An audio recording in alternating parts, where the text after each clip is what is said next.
This is Corinne Dupuis for SLP 212-20245. Today we are going to be doing a lesson for expressive language therapy, and we'll be working on sequencing.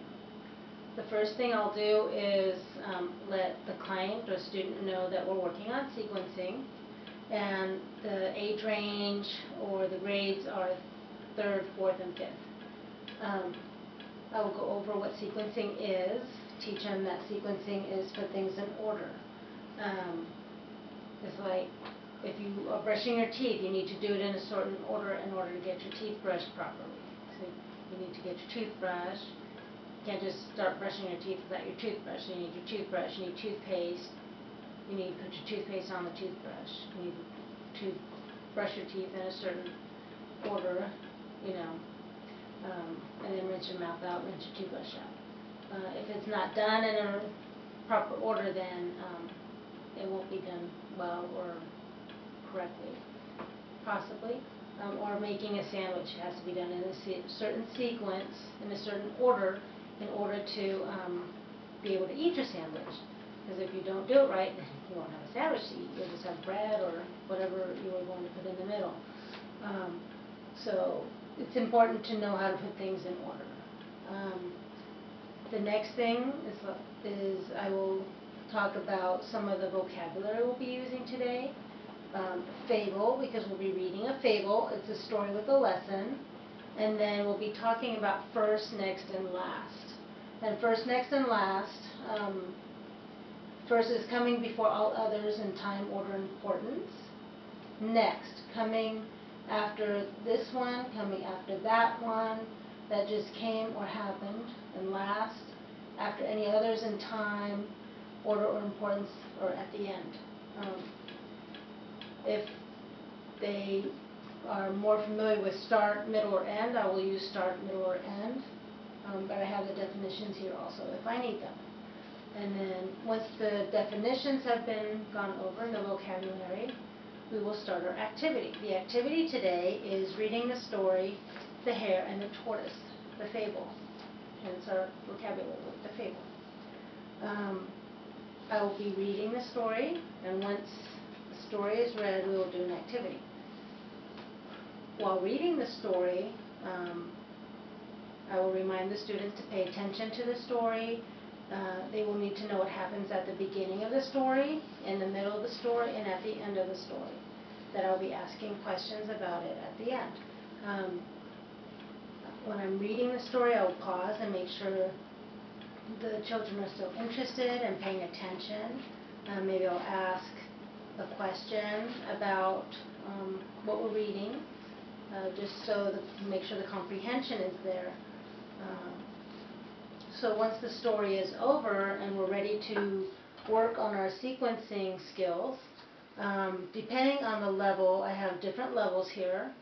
I have a sequencing chain chart, which we could use, where we talk about the title, the author, and the illustrator of the story. We have our characters and our setting, the place and the time.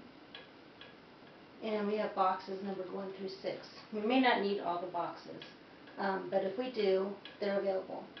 So what happened first, what happened second, third, and then the little arrow goes on 4th, 5th, and 6th. So we can use a sequencing chain. We could orally have the child retell the story in order.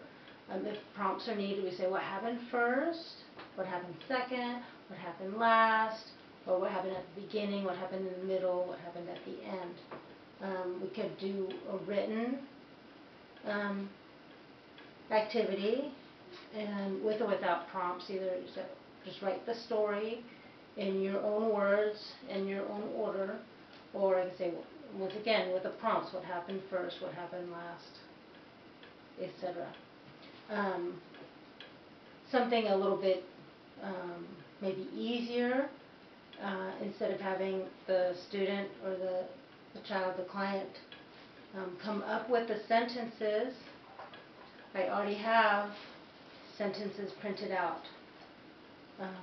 The tortoise wins the race. The hare takes a nap and the tortoise keeps racing. The hare teases the tortoise, saying the tortoise is a slowpoke. The tortoise and the hare start the race. And I will hand these to the student to put them in sequence.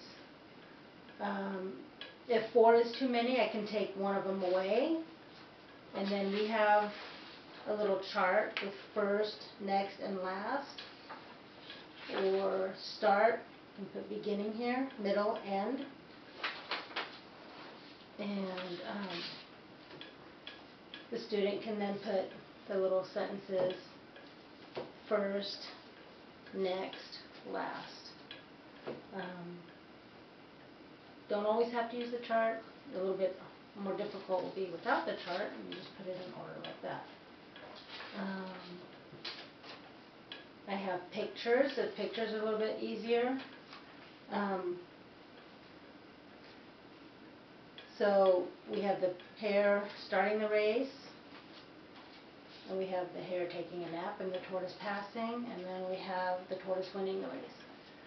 So this is all sequencing. There's different levels. If a child is having a problem with one level, then I can go back to a different level depending on where they are. So there's a lot of choices here to go with. I hope this helps. Thank you.